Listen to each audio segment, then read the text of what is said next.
जब तक श्री कृष्ण के दर्शन हो रहे थे तब तक तो सब के सब खड़े थे चित्रवत, पुतले की तरह। जैसे ही श्याम सुंदर आगे बढ़ते गए वन में और वन के भीतर प्रवेश कर गए, अब दर्शन नहीं हो रहे। ओह, प्राण के चले जाने पर शरीर जिस प्रकार एकदम से गिर जाता है, ठीक उसी प्रकार सबका शरीर एक एक करके गिरता गया, बेहोश होकर सब गिरने लगे, अचेत हो गए। कौन किसको चेतना दे, सब के सब अचेत। ऐसी स्थिति में क्या होगा? और भगवान की लीला शक्ति तो लीला करी नहीं है, लीला शक्ति से कुछ ब्रजवासी चेत प्राप्त कर लेते हैं। वैसे उनका चित्त तो चला गया, श्याम सुंदर के साथ निश्चेष्ट है, फिर भी यंत्रवत मानो उठकर खड़े हो गए, कोई उनको उठा दिया ऐसा लग रहा है। उठ करके नंद बाबा की दशा को देखकर, यशोदा मैया को देखकर तो चेत कराया, पकड़ करके उठाया, जैसे तैसे इनको घर ले आए। ये सब अभ्यासवश आ गए घर में, पर मन नहीं इनके साथ, मन तो श्याम सुंदर के साथ चला। एक सखी दूसरे को उठा रही है, स्वयं भी मूर्छिता थी पर कैसे उठ गई और अपनी अपनी जितेश्वरी को उठा कर ले जा रही। शिवराज जी महाराज बोल रहे, हाँ उसी प्रकार जैसे विद्युत चालित आजकल चलता है ना, विद्युत के द्वारा कृष्ण लीला रामलीला भी दिखाई जाती है, अंगी मंदिर में भी है, तो सब प्रतिमाएं तो है, एक प्रतिमा दूसरी प्रतिमा को लेकर चल रही है, ऐसा भी दिखा जा रहा है। तो ये कैसे ये प्रतिमाएं चल रही है, मूर्तियां विद्युत के कारण, विद्युत चालित, यंत्र चालित। ठीक उसी प्रकार यंत्र चालित एक शक्ति दूसरे को लेकर जा रहा, यंत्र के समान। किसी के शरीर में प्राण या चित्त नहीं है, फिर भी यंत्र की तरह एक दूसरे को लेकर कर जा रहे, एक आश्चर्य। और अभ्यासवश काम भी कर रहे। राधा रानी अचेत बनी थी, तब कुंदलता भी ग्रह में कातर है, फिर भी कुंदलता जग गई लीला शक्ति के कारण। लीला की जो इच्छा हुई वही तो लीला हो, तो कुंदलता जग गई और राधा रानी को अचेत देख करके तुरंत निकट आई, उठाया, पकड़ के चेत कराया। चित्त नहीं है, हृदय नहीं है, फिर भी चेत हो जाती। वो चेत यंत्रवती है, अभ्यासवश चल रही है। तो सखियों के साथ कुंदलता राधा रानी को घर ले आती है। तो श्री कविराज जी ने कहा वो कैसे ले आती ना, यद्यप्यस्मिन्यस्त चित्ता व्रजस्था आतद्दर्शं यप्ति शून्यास्तथापि तत्तत् कर्म कर्मान्नाचरन्ति स्म यद्वद् जीवन मुक्ता ते संस्कारतस्ते। जैसे जीवन मुक्त पुरुष, उनका शरीर के प्रति कोई आसक्ति नहीं है, न भूख है, न प्यास है, न नींद है, फिर भी वो काम कर रहे हैं, उठ भी रहे हैं, स्नान भी कर रहे हैं, भजन कर रहे हैं, भोजन भी कर रहे हैं, शयन भी कर रहे हैं, पर जीवन मुक्त है। शरीर में थोड़ा सा भी मोह नहीं, आसक्ति है। कौन कर रहे हैं जीवन मुक्त? अभ्यास के वश कर रहे हैं। उसी प्रकार अभ्यास वश ये सखियां आ गई घर। उधर श्याम सुंदर माँ को विदा देकर वन को प्रवेश कर गए। आज कहाँ गए? गोविंद कुंड के पास गए। जननी विदाय करी गोठेरे चली लहरी, करे कहे सुने सुन ओरे भाई। सुंदर पदों में बताया है पदकार ने कि जननी विदा करी, जननी को विदा दे करके सिलंदर नंदन वन में आ गए और आकर के कहने लगे सखाओ से वाल वाल से सुन ओरे भाई या सुनो आज कहाँ जाना है, आज पहले तय कर लेते हैं आज किस वन में हम जाएंगे, किधर जाएंगे। तो कहना तू बता कहाँ जाने का मन है तेरा। हाँ सखाओ सुनो सबसे कह दो न जाई वो कौन माठे चल शवगिरी तक। आज किसी मैदान में वन में नहीं जाएंगे, किसी मैदान में नहीं जाएंगे, कहाँ जाएंगे गिरिराज जी की तलहटी में। आज गिरिराज जी की तलहटी में बस सबसे कह दो जोर जोर से भैया सब चलो गिरिराज जी की ओर चलो, गोवर्धन चलो, गोवर्धन चलेंगे आज गिरिराज जी की तलहटी में। आज गौचारण लीला होगी कन्हैया की। देखो वहां तो गिरिराज की तलहटी 7 कोष है, कहाँ जाना है गिरिराज जी तलहटी में गोविंद कुंड जहाँ वहां जाना।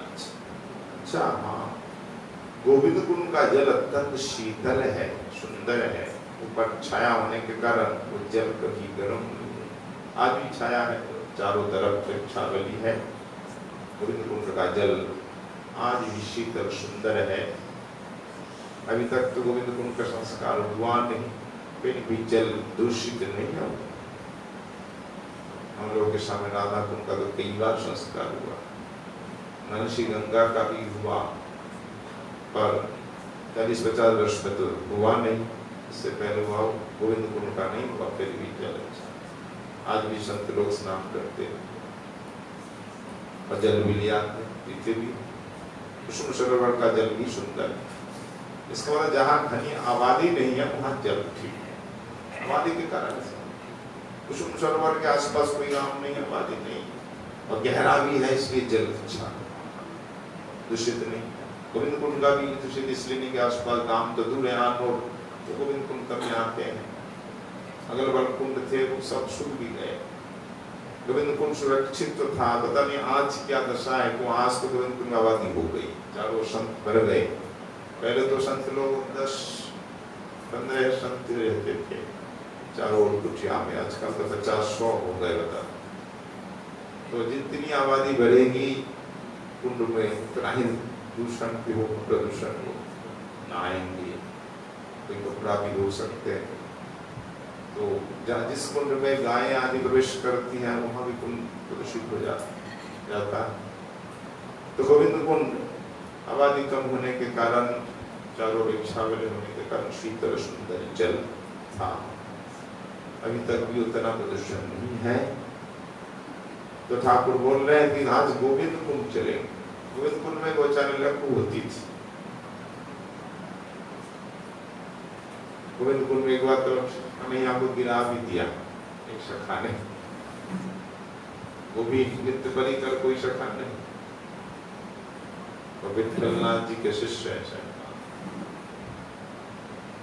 तो सखा ने वो बालक गोविंद स्वामी उसका नाम, तो बचपन से ही सीनाथ जी से दोस्ती कर ली। बालक का हृदय सरल होता है, जो कह देता है मान लेता है, पर उन्होंने कहा मान लिया। गुरु जी ने कह रहे कोई विठल यहाँ सिन्हा जी तेरी सखा है और शक भाव में उपासना करना। विठल जी को शक भाव की इच्छा लगी, तो ये सखा है तो मान ही लिया सखा। बालक का इतना सरल हृदय होता है। पिताजी ने कहा भोग लगाना तो भोग लगाता ही है, और जब तक नहीं खाता तब तक बैठा ही रहता है। नामदेव का चरित्र देखिए, रघुनंदन जी का चरित्र देखिए, मुकुंदा दत्त उनका कुछ सरकार पिता है। तो गांव बस गए, बड़े वैद्य थे, बादशाह के वैद्य। एक बार तो बादशाह की सेवा कर रहे थे। मोर पंख दिखा, मोर पंख से बादशाह का वे हवा कर रहा था और देखते ही वो मूर्छित हो गए, नीचे गिर गए उस मचान से। तुरंत बुलाया राजवीर को, क्या हुआ, क्या हो गया, आप कैसे गिर गए? काय? बोले नहीं, हमारी ना कोई बीमारी है, एक रोग है, क्या मिर्गी बिजली की आ जाती। तो बादशाह समझ गए ये रोग नहीं है, ये कृष्ण प्रेमी है। वो मोर पंख देख करके ऐसे भक्त सिखंड में रहते थे। सिखंड गांव कटवा के पास है, अच्छा गांव, बड़ा गांव, वो भक्तिमान लोग रहते हैं और गौर सबके प्राण है। उस गांव में घुसेंगे ना, गांव में दीवार में गोरा गोरा हर जगह गौर हरि का नाम लिखा है। हरि सरकार ठाकुर का गांव है। हाँ, महाप्रभु के सेवक ठाकुर आज भी सरकार के सेवक गोपीनाथ जी आज कहीं जा रहे हैं तो बालक था, नंदनी बालक है, 5-6 साल 7-8 साल का। तो बेटा मैं तो जा रहा हूँ बाहर, तू भोग लगा देना। रसोई बन गई, भोग लगा। तो बालक भोग लगाए। पिताजी तो भोग लगाते होंगे, ठाकुर तो खाते ही होंगे ना। भोग लगाए, ठाकुर खाते। ये क्या हुआ? ठाकुर हमसे नाराज हो, क्यों नहीं खा रहे हो? पिताजी मुझे डांटेंगे, खाओ ना, रोज खाते हो, पिताजी देते हो, आज नहीं खाते हो, मैंने आज मिस की, नहीं खाना पड़ेगा। नहीं, बैठ गए, रोने लगे, माथा पटकने लगे। ठाकुर ने रघुनंदन का विश्वास को, सरलता को, श्रद्धा को देखकर प्रकट होकर खाए। जब पिताजी आए, प्रसाद मांगा, भोग लगाया। हाँ पिताजी, तो प्रसाद कहाँ है? प्रसाद को तो सब खा गए, जब सारे खा गए। बोले बालक, बोले नहीं बालक है, चल ना, खुद खा गया होगा। पिताजी को विश्वास नहीं हुआ। पिताजी बोले ऐसा संदेह किया, तो बोले नहीं पिताजी, मैं क्यों खाऊंगा, वो खा गए ठाकुर। अच्छा, दोबारा भोग लगा? हाँ लगाऊंगा। दोबारा भोग लगाए तो मुकुंद जी चुपचाप पीछे जाकर देखने लगे, क्या कर रहा है बालक। भोग लगाया तो खा नहीं रहे। खाओ, वो खाओ। तुम नहीं खाओगे तो पिताजी विश्वास नहीं करेंगे, कहेंगे मैं चोर हूं, मैं खा गया कल। पिताजी नहीं तो मुझे डांटेंगे, मारेंगे, तुम खाओ खाओ। बार बार खूब अन्याय विनय करने लगे तो लड्डू हाथ में उठाकर खाने लगे। मुकुंद सरकार ने देख लिया, जंगले में ठाकुर खा रहे, तुरंत आए, रघुनंदन रघुनंदन, देख ठाकुर खा रहे, और आधा ही खाए। फिर मुकुंद जी के आने पर बंद कर दिया था, लड्डू आधा ही रह गया। आज भी आधा लड्डू उनके हाथ में है, देखा जाता है। तो बालकों का बड़ा विश्वास होता है, सरल हृदय होता है, विश्वास कर लेता तो घर ठाकुर को नहीं खाएंगे, अवश्य खाएं, और विश्वास के बस ठाकुर को खाना पड़ता है। तो गोविंद स्वामी का विश्वास है, सरलता की नहीं, सेनाथ जी हमारे मित्र है, वो क्यों नहीं हमारे संग खेलेगा, क्यों नहीं खेलेगा, अवश्य खेलेगा। जब मेरा दोस्त है क्यों नहीं खेलेगा? कन्हैया खेलता है ना सखाओं के संग खूब, हमारे संग क्यों नहीं खेलेगा? रोज मंदिर जाएगा, हाथ में डंडा लेकर के, गोली डंडा खेलते थे, कांच की गोलियां लेकर, ले लाला देख ये सुंदर सुंदर गलियां, हाँ खेलेगा ना, देख ये लोग दिखा ऐसे। ठाकुर जी कब तक रहे? बालक के सुंदर भाव देख कर एक दिन निकल के आते, रोज खेलते, किसी को नहीं पता। लेकिन जो खेलते खेलते उधर पुजारी जी आ गए, भोग लगेगा, ठाकुर जी उसकी गोलियां लेकर मंदिर में घुस गए। अरे कन्हैया दे जा, मेरी गोलियां दे जा, दे जा, दे जा, मेरी दाव दे जा। नहीं दिया तो गोविंद स्वामी भीतर घुसने लगे। पुजारी क्या कर रहा है? गर्भगृह में घुस रहा है। नहीं देखो तुम्हारे ठाकुर ले आए, हमारी गोलियां ले आए, गोलियां नहीं दी। ठाकुर को मारने लगे, तो पुजारी ने डांट फटकार कर बता दिया। तब गोविंद स्वामी को दुख हुआ, अच्छा तू हार गया, मेरी गोलियां लेके चला गया। फिर पुजारी से मुझे डांट भी लगाई। अच्छा कल मैं देख लूंगा, कल तो खेल में आएगा ना, कल मैं देख। तो कल ठाकुर तो आएंगे खेलने, तो कल ठाकुर से खूब भाषणी में कोई बात नहीं, लाला क्षमा करते। ठाकुर को क्षमा भी मांगना पड़ता ना, भक्त के आगे ठाकुर को क्षमा मांगनी पड़ती। तो एक बार क्या हुआ, खेलते खेलते हरिजन का बालक भी खेलने में आया, हमें भी खिला ले, हमें भी खिला ले। वो भी खेल रहा, पर गोविंद स्वामी ये प्रयास करते कि खेलेंगे जरूर, उसे छुएंगे नहीं। और ठाकुर तो ठाकुर है, उनके लिए सब बराबर है, तो उसको छू भी दिया। अरे हरिजन को छू दिया, फिर गुसाई जी बरो नियम माने, आचार विचार माने, अब तैने छू दिया हरिजन को। आए कहा है उसको, अरे तो डांटेंगे, छू दिया तो ना गिर जा। अरे सर्दी पड़ रही कैसे नहाऊं, तो मैं नहीं जानता, नहाना पड़ेगा। तो गोविंद कुंड ले आए, सर्दी का समय भी था, ठाकुर देखो सर्दी पड़ रही मैं कैसे नहाऊं। तो ठीक है, अच्छा कोई बात नहीं, मत नहा, मैं जल मंत्र, मैं ब्राह्मण हूं ना, मंत्र भरूंगा और जल का छींटा मार दो तो शुद्ध हो जाएगा। ये मंत्र स्नान भी तो होता है। अच्छा ऐसा ही कर। तो गोविंद कुंड के किनारे सीढ़ियों पर बैठ गए ठाकुर, और जल का छींटा के बहाने इसने क्या कर दिया, जल तो लाया, फिर पीछे से धक्का दिया, ठाकुर को गिरा दिया, नहा ले, और अगर गिर गए, नहाना ही पड़ा। और एकदम सारे वस्त्र मुकुट आदि भीग गए। उसी अवस्था में प्रवेश कर गए मंदिर में। मंदिर में जब गए, ठल्लाने ने कहा, अरे क्या हुआ, जय जय, ये कहा क्या हुआ, आपके वस्त्र गीले कैसे। तब गोविंद स्वामी ने कहा, गुसाई जी मैं बताऊं, तुम्हारो लाला तुम जाते बहुत प्यार करो हो, ये हरिजन बालक के साथ खेलता हो, हरिजन से छिप गो, तुम्हें कहा कर तो ये नहाए वो नहाए सर्दी के बारे में धक्का देंगे गोविंद कुंड में। अच्छा अब तो लाल समझ गए कि गोविंद स्वामी कितने बड़े भक्त हैं, ठाकुर उनके संग खेलते हैं। धन्य तो गोविंद कुंड का नाम है, इसलिए गोविंद स्वामी का भी नाम स्मृति में आ गया। यही गोविंद कुंड है जहाँ ठाकुर को गिराती है जल में गीले हो। गोविंद कुंड में आज भी ठाकुर खेलते हैं, रोज गोचारण करके आते हैं। तो मनोहर शीतल जल है और अगल बगल खूब घास, एकदम निर्जन भूमि है, घना जंगल है और खूब कोमल घास है। तो सखाओ चलो आज हम गोविंद कुंड में चलेंगे और वहाँ गायों को ले चलो, गोविंद कुंड में जल भी पिएंगी ये गायें और घास है, कोई कमी नहीं वहाँ।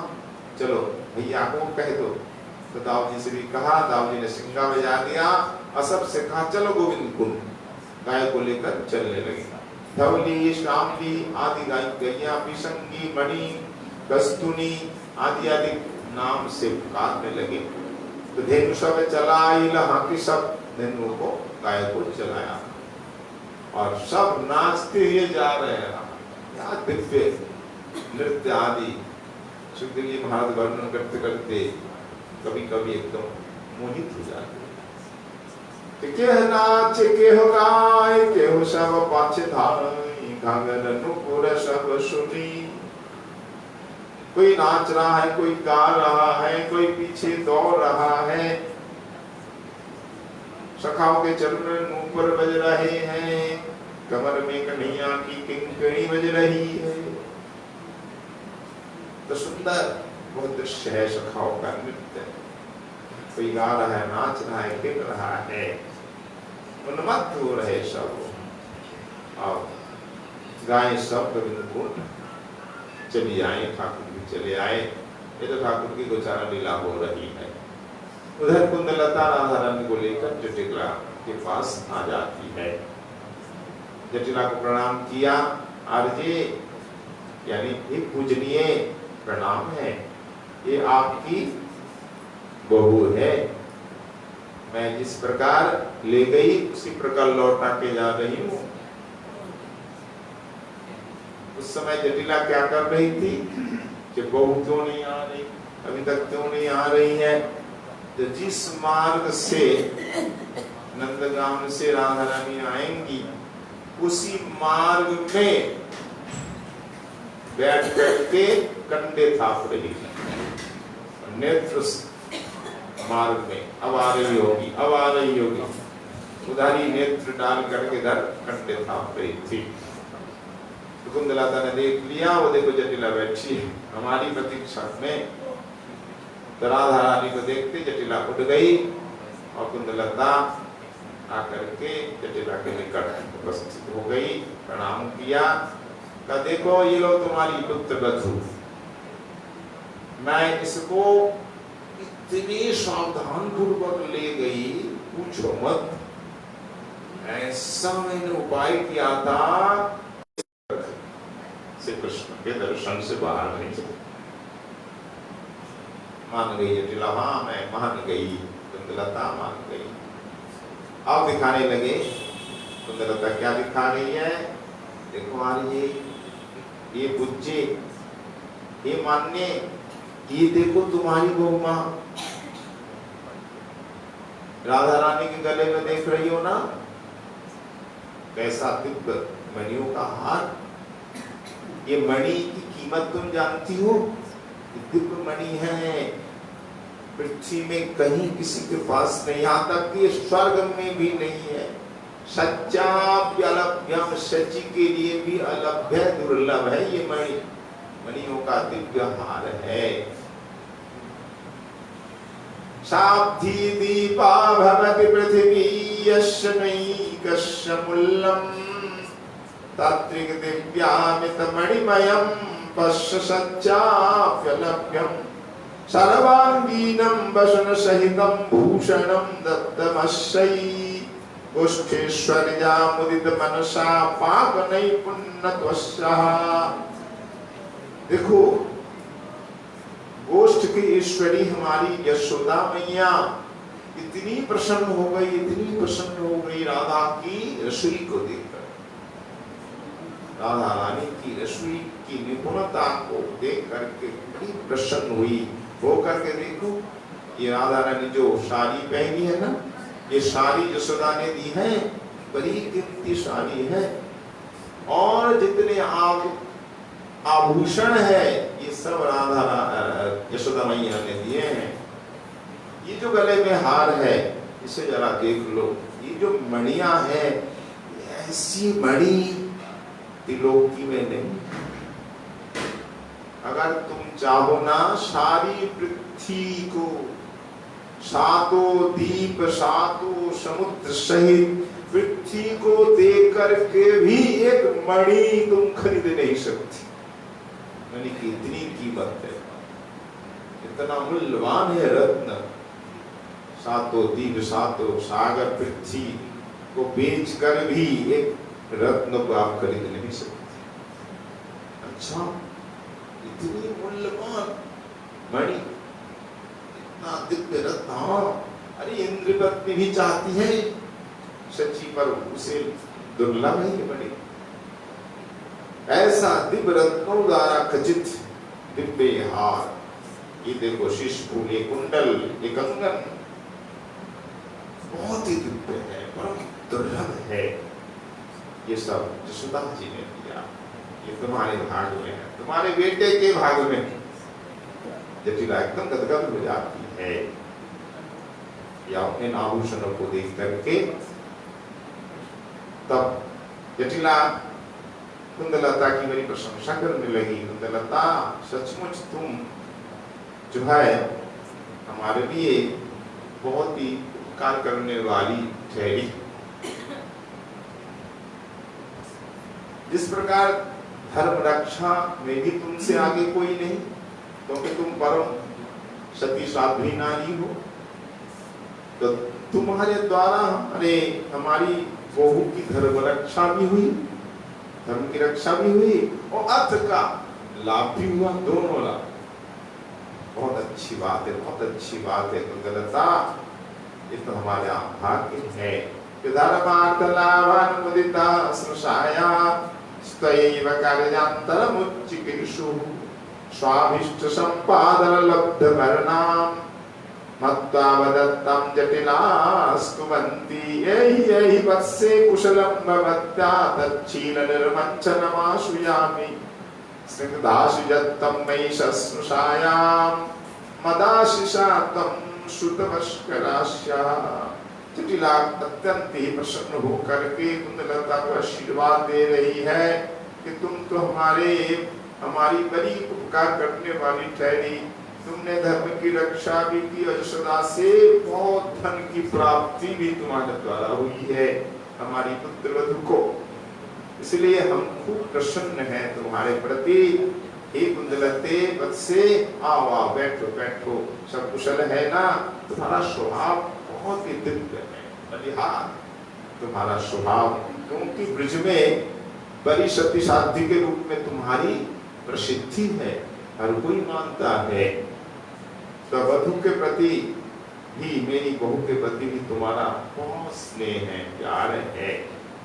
तो मैं आशीर्वाद देती हूँ कुंदलता, मैं आशीर्वाद देती हूँ कि तुम 7 पुत्रों की जननी बनो, 7 पुत्रों की जननी बनो। पहले ऐसा आशीर्वाद दिया जाता था। और सुनो कुंदलता, तुम तो स्वयं साथी हो, इसलिए दूसरे का जो धर्म है, पातिव्रत धर्म की रक्षा करने में भी तुम समर्थ हो। जो संत है वही दूसरे को संत बनाते हैं, जो धर्म का पालन करते हैं दूसरे को धर्म पालन में प्रेरित करता है। जो सती साथी होती है वो दूसरे को भी धर्म रक्षा के लिए, सती साथी बनने के लिए प्रेरणा देती है। तो परम पतिव्रता तुम हो, हमारी बहू भी पतिव्रता रहे, पातिव्रत धर्म उसका अटूट अचल रहे, इसके लिए तुम बड़ी जो है चेष्टा कर रही हो और तुम इसके उपयुक्त भी हो। तुम्हारी बहू को हर समय देख रेख करना और इसे जरूरत हो शासन भी करना, और तुम करने में तुम समर्थ भी हो, तुम बड़ी हो ना। इसलिए वास्तव में तुम हमारे लिए बड़ी अनुकूल हो। विधाता ने तुम्हें दिया है हमारे लिए, ये विधाता की बड़ी अनुकंपा है। चलो कुंदलता, मैं एक प्रार्थना और तुमसे करती हूँ। परमाशी जी ने मुझसे कहा है, देखो जिसकी पत्नी खूब धर्म करती है, पूजा पाठ करती है, धर्म के प्रति जिसकी आस्था है, उसके पति को गोधन की प्राप्ति होती है, पुत्रों की प्राप्ति, धन की प्राप्ति और दीर्घायु प्राप्ति होती है। ये चारों वस्तु मिलती है, ऐसा पूर्णमासी जी ने कहा। धर्मादर्थश्च, तो 4 वस्तु हमें मिलेगी। पुत्र को मिलना, हमारे हमको ही मिलना। अगर राधा रानी धर्म मानती है, धर्म पूजा पाठ करती है, इसमें आस्था है, तुम्हारे कारण हो कैसे भी हो, तो निश्चित ही हमारा जो बेटा है मनु, उसे गोधन, पुत्र, दीर्घायु और अपार धन वैभव की प्राप्ति होगी, इसमें कोई संदेह नहीं है, क्योंकि पूर्णमासी जी के वचन कभी मिथ्या नहीं होते। तो धर्म रक्षा के लिए मैं राधा रानी को तुम्हारे हाथ समर्पण करती हूँ। आज से तुम ही वधू की देख रेख करना और हर प्रयास करना कि हमारी बहू धर्म करे, धर्म को मती, पूजा पाठ को मती हो। संतों ने कहा भी है, देखो धर्म से अर्थ की प्राप्ति होती है और अर्थ से काम की प्राप्ति होती है, ये मिथ्या नहीं है। धर्म पालन करोगे अवश्य धन आएगा, धन आएगा तो सुख भी मिलेगा। इसलिए पुत्र वधू हमारी धर्म खूब करे, धर्म का पालन करिए, मैं चाहती हूँ। और इससे पुत्र का क्या होगा? अपार वैभव प्राप्त हो। तो लोभ है कि धर्म का पालन इसलिए कर रहे हैं कि हमें धन मिले, वैभव मिले। आजकल प्राय ये ऐसी बातें देखी जाती है, सकाम भक्त होते हैं इसलिए पूजा पाठ दान पुण्य करते हैं कि हमें खूब धन मिले, वैभव मिले, पद प्रतिष्ठा मिले, इसलिए करते हैं अधिकतर। जटिला को भी वही इच्छा कि पुत्र वधु खूब धर्म का पालन करे, दान पुण्य करे और हमारे पुत्र को खूब वैभव मिले, धन संपत्ति मिले, संतान मिले, धन की वृद्धि हो। परमात्मा जी ने ऐसा कहा, इसलिए जटिला कभी रोकती नहीं, राधा रानी की पूजा करने जाती, कहीं भी जाना चाहे पूजा के लिए धर्म के लिए तो रोकती है। और यही कृष्ण मिलन का एक बहाना है, श्री कृष्ण का दर्शन अनायास हो जाता है। कुंदलता से फिर कहा, देखो बेटी मेरी एकमात्र वधु है, सुन लो, मेरा एक ही बेटा है और एक ही बहू है, तो मैं चाहती हूँ एकमात्र बेटा मेरा कुशल पूर्वक रहे, सदा सुखी रहे और मेरा निष्कलंक कुल में कभी दाग नहीं लगे। बेदाग हमारा कुल है, कभी कलंक का दाग नहीं लगे। इस प्रकार तुम हमारी बहू को धर्म का उपदेश करना, वो पर पुरुष का कभी नाम तक न सुने, खासकर नंदन नंदन का नाम भी न सुने।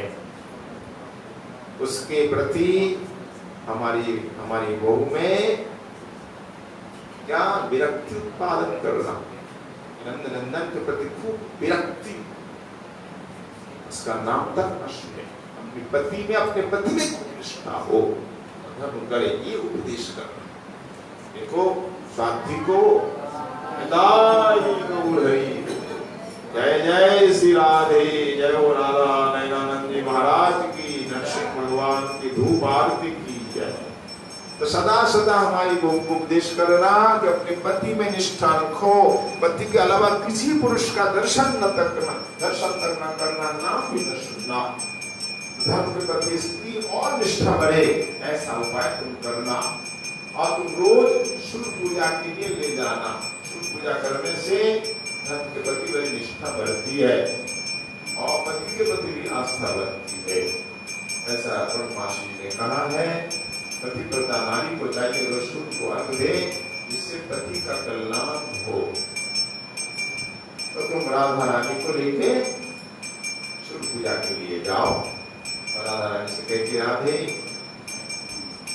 बहू तुम पूजा की सामग्री को ले और जाओ कुंदलता के साथ पूजा करने। ये देखो ये दूध है, ये ताम्र कुंडी है, दूध भी को लाल गैया कपिला गैया का दूध है, ये दही घी, ये पकवान, ये गुड़, ये जवा पुष्प, केसर, रक्त चंदन, कमल की माला, ये सब को लेकर के पूजा के लिए प्रस्थान करो। कुंदलता के साथ जाओ और पूजा कौन कराएगा?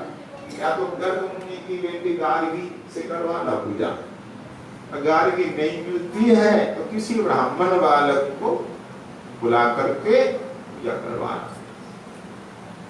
ऐसा जटिला उपदेश दे देती है ललिता से भी, ललिता तुम सदा सदा राधा रानी के साथ रहना और राधा रानी को कभी अकेली नहीं छोड़ना। कोई विश्वास नहीं उस नंद नंदन का, पता नहीं कब आ जा। इसलिए ललिता तुम प्रगल्भा हो, तुमसे नंद नंदन भी डरता है, मुझे पता है, तो तुम हमारी बहू की रक्षा भली भांति कर सकती हो। तो ये तुमसे मेरी प्रार्थना है, तुम मेरी बहू को कभी अकेली नहीं छोड़ना। और ये भी सुन लो, जहां भी नंद नंदन की गंध भी हो ना, उस दिशा को प्रणाम करना, उस दिशा में नहीं जाना जहां से कृष्ण खेल रहे हो, उस दिशा को प्रणाम करना। ऐसा उपदेश दे करके जटिला राधा रानी को पूजा के लिए भेज रही है। अगला वर्णन श्री कविराज जी महाराज इस प्रकार कर रहे हैं। उनकी कृपा आपके आशीर्वाद से पुनः कल स्वागत का प्रयास होगा। और एक बात है, कल श्री कृष्ण जन्माष्टमी के उपलक्ष्य में शोभा यात्रा निकलेगी गोविंद घाट से। मुख्य उद्योक्ता तो हमारे श्याम सुंदर मंदिर के गोसाई जी हैं।